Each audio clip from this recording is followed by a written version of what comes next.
Hello അസ്സലാമു അലൈക്കും. അപ്പോൾ ഇന്ന് ഞാനിവിടെ ഷെയർ ചെയ്യുന്നത് നമുക്കെല്ലാവർക്കും വളരെയധികം റംസാനിലും അല്ലാതെയൊക്കെ വളരെയധികം യൂസ്ഫുള്ളായിട്ടുള്ള കുറച്ച് ടിപ്സാണ്. അപ്പോൾ വീഡിയോ അവസാനം വരെ കാണാം. അപ്പോൾ നമുക്ക് വീഡിയോയിലോട്ട് പോവാം അല്ലേ. അപ്പോൾ ആദ്യം നമുക്ക് പുഡിങ്ങിൻ്റെ കുറച്ച് ടിപ്പാണ് കേട്ടോ ഞാൻ ഷെയർ ചെയ്യുന്നത്. പുഡിങ്ങിൻ്റെ മെഷർമെൻറ്റും കാര്യങ്ങളും. അപ്പോൾ നമ്മളൊക്കെ ഒരുപാട് ഫ്ലേവറിലുള്ള പുഡിങ് ചെയ്യൂലേ. അപ്പോൾ അങ്ങനെയുള്ള റെസിപ്പിയൊക്കെ ഒരുപാട് പേര് ചോദിക്കാറുണ്ട്. അതുപോലെ നമുക്ക് പെട്ടെന്ന് ചെയ്യാൻ പറ്റുന്ന റെസിപ്പിയും ആ ഒരു രീതിയിലല്ല നമ്മളൊക്കെ ചെയ്യാറ്. അപ്പോൾ അതിന് വേണ്ടിയിട്ട് നമുക്ക് എളുപ്പത്തിൽ എന്ത് പുഡിങ് ആണെങ്കിലും ഞാൻ ചെയ്യാറുള്ളത് എങ്ങനെയെന്ന് വെച്ചാൽ, ഇപ്പോൾ എന്ത് പുഡിങ് ചെയ്യുന്നുണ്ടെങ്കിലും ഒരു പുഡിങ്ങിൻ്റെ മെഷർമെൻറ്റ് എന്ന് പറയുന്നത് 1/2 ലിറ്റർ പാൽ, ഒരു പാക്കറ്റ് പാലും അതിലോട്ട് 8 ഗ്രാമിൻ്റെ ചൈന ഗ്രാസ്, പിന്നെ 1/2 ടിന്ന് മിൽക്ക് മെയ്ഡ്, ആവശ്യത്തിനുള്ള പഞ്ചസാര, പിന്നെ നമ്മൾ എന്ത് ഫ്ലേവർ ആണോ നമ്മൾ ചേർത്ത് കൊടുക്കാൻ ഉദ്ദേശിക്കുന്നത്. ഇപ്പോൾ ക്യാരറ്റ് ആണെങ്കിൽ ക്യാരറ്റ് നല്ല തിക്കായിട്ട് കുറച്ച് പാലും കൂടെ ചേർത്തിട്ട് നല്ല തിക്കായിട്ട് അരച്ചെടുത്ത പേസ്റ്റ് 1 കപ്പ്. അതുപോലെ നമ്മൾ മാംഗോ ചേർത്ത് കൊടുക്കുന്നുണ്ടെങ്കിൽ മാംഗോ അതുപോലെ തന്നെ 1 കപ്പ് എടുക്കുക അരച്ചെടുത്തത്. ടെൻഡർ കോക്കനട്ട് ആണെങ്കിൽ നമ്മൾ ആ ഒരു ടെൻഡർ കോക്കനട്ട് അതുപോലെ തന്നെ അരച്ചെടുക്കുക. പിന്നെ നമുക്ക് പുഡിങ്ങിന് ഒരു ക്രീമി ടെക്സ്ചർ വേണമെന്നുണ്ടെങ്കിൽ നമ്മൾ ഫ്ലെയിം ഓഫ് ചെയ്ത ശേഷം ഒരു 1/4 കപ്പ് അല്ലെങ്കിൽ ഒരു 1/2 കപ്പ് ഫ്രഷ് ക്രീം ചേർത്തിട്ട് മിക്സ് ചെയ്തെടുക്കുക. അങ്ങനെ ചെയ്തെടുക്കുമ്പോൾ 10 ഗ്രാം ചൈന ഗ്രാസ് ചേർത്ത് കൊടുക്കുക കേട്ടോ. അല്ലെങ്കിൽ നമുക്ക് 8 ഗ്രാം ചൈന ഗ്രാസ് മതിയാവും. അപ്പോൾ ആ ഒരു ക്രീമി ടെക്സ്ചർ ആയിരിക്കും പുഡിങ്ങിന്. അപ്പോൾ ഈ ഒരു രീതിയിൽ ചെയ്തെടുത്താൽ മതി പുഡിങ് ചെയ്യുമ്പോൾ. അപ്പോൾ എന്ത് പുഡിങ് ചെയ്യുന്നുണ്ടെങ്കിലും ഈ ഒരു രീതിയിൽ ചെയ്താൽ മതി. നമ്മൾ എന്താണോ ചേർക്കാൻ ഉദ്ദേശിക്കുന്നത് അത് 1 കപ്പ് എടുക്കുക. ഓക്കെ, എന്നിട്ട് നമ്മൾ സാധാരണ ചെയ്യുന്ന പോലെ എല്ലാം തിളപ്പിച്ചെടുത്തിട്ട് അവസാനമാണ് തിളച്ച് കഴിഞ്ഞ ശേഷം നമ്മൾ ഈ ഒരു ഫ്രൂട്ടിൻ്റെ ആ ഒരു ഫ്ലഷ് ചേർത്ത് കൊടുത്താൽ മതി. പിന്നെ നമുക്കൊക്കെ ഉള്ള കൺഫ്യൂഷനാണ്, നമ്മുടെ വീട്ടിൽ ഗസ്റ്റൊക്കെ വന്നാൽ എത്ര ബിരിയാണി ഉണ്ടാക്കണം, അതുപോലെ എത്ര ചപ്പാത്തി ഉണ്ടാക്കണം. ഒരുപാട് പേര് ഇങ്ങനെ ചോദിച്ചിട്ടുള്ള സംഭവമാണ് കേട്ടോ. ഇങ്ങനെ എന്നെ അറിയുന്നവരൊക്കെ ഇങ്ങനെ ഒരുപാട് പേര് ചോദിച്ചിട്ടുണ്ട്.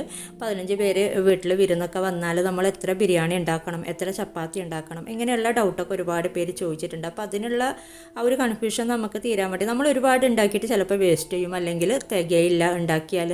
അപ്പോൾ അങ്ങനെയുള്ള ഇതൊക്കെ നമുക്കൊക്കെ വരാറുണ്ട്. അപ്പോൾ അതിന് വേണ്ടിയിട്ട് നമ്മൾ 1 കിലോ ബിരിയാണി ഉണ്ടാക്കിയാൽ നമുക്ക് 8 പേർക്ക് കഴിക്കാൻ പറ്റും. അത്യാവശ്യം കഴിക്കുന്ന വലിയ ആൾക്കാർക്ക് തന്നെ നമുക്ക് 8 പേർക്ക് കഴിക്കാൻ പറ്റും. അതുപോലെ നമ്മളൊരു 15 പേരൊക്കെ വീട്ടിൽ ഗസ്റ്റ് വന്നാൽ 2 കിലോ ബിരിയാണി ഉണ്ടാക്കിയാൽ നമുക്ക് സുഖമായിട്ട് കഴിക്കാൻ പറ്റും. പിന്നെ നമ്മൾ 1/2 കിലോ ആട്ടപ്പൊടി എടുക്കുമ്പോൾ ഒരു ഓൾമോസ്റ്റ് നമുക്ക് മീഡിയം സൈസിലുള്ള 28 ചപ്പാത്തി ഉണ്ടാക്കി എടുക്കാൻ പറ്റും. അപ്പോൾ 1/2 കിലോ ചപ്പാത്തി പൊടി എന്ന് പറയുന്നത് 4 കപ്പാണ് കേട്ടോ. അപ്പോൾ 1 കപ്പിൽ 7 ചപ്പാത്തിയാണ്. അപ്പോൾ അതുപോലെ നമ്മൾ 4 കപ്പ് ചപ്പാത്തി പൊടി എടുക്കുമ്പോൾ നമുക്ക് 28 ചപ്പാത്തി ഉണ്ടാക്കി എടുക്കാൻ പറ്റും. അതുപോലെ നമ്മൾ പത്തിരി ഉണ്ടാക്കുന്നെങ്കിൽ 1 കപ്പ് പത്തിരിപ്പൊടിയിൽ 7 പത്തിരി തന്നെയാണ് കേട്ടോ മീഡിയം സൈസിലുള്ളത്. പക്ഷേ നമ്മൾ 1/2 കിലോ പത്തിരിപ്പൊടി എടുക്കുമ്പോൾ അത് 4 കപ്പ് വരുന്നില്ല, 3/4 കപ്പാണ്. അപ്പോൾ ഇങ്ങനെയുള്ള മാറ്റങ്ങൾ ഓരോ ഇൻഗ്രീഡിയൻസിലും വരും. നമ്മൾ 1/2 കിലോ ആട്ടപ്പൊടി 4 കപ്പ് വരുന്നതെന്ന് വെച്ചിട്ട് എല്ലാ ഇൻഗ്രീഡിയൻസും 4 കപ്പ് വരുമല്ലോ കേട്ടോ.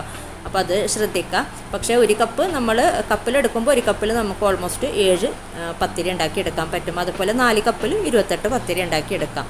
പിന്നെ ഇങ്ങനെയുള്ള ഒരു മെഷർമെൻറ്റിൻ്റെ വീഡിയോ ഞാൻ മുമ്പ് അപ്ലോഡ് ചെയ്തിട്ടുണ്ടായിരുന്നു എല്ലാ ഇൻഗ്രീഡിയൻസിൻ്റെയും. അപ്പോൾ അതിൻ്റെ ലിങ്ക് ഞാൻ ഡിസ്ക്രിപ്ഷൻ ബോക്സിൽ കൊടുക്കുന്നുണ്ട് കേട്ടോ.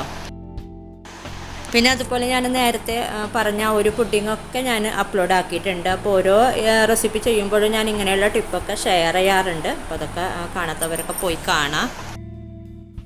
അപ്പോൾ ഇങ്ങനെയുള്ള ടിപ്പൊക്കെ ഇനിയും ഷെയർ ചെയ്യാം കേട്ടോ. അതുപോലെ റംസാനിലൊക്കെ വളരെയധികം ഉപയോഗപ്രദമായ ടിപ്പൊക്കെ ഷെയർ ചെയ്യുന്നുണ്ട്. നമ്മൾ മുളക് പൊടി ഒരുപാട് കഴിക്കുന്നതിനേക്കാളും പച്ചമുളകാണ് കറിയിലൊക്കെ ഉൾപ്പെടുത്തുന്നത് ഏറ്റവും നല്ലത്. അപ്പോൾ ഇതുപോലുള്ള ടിപ്പൊക്കെ ഷെയർ ചെയ്യാം.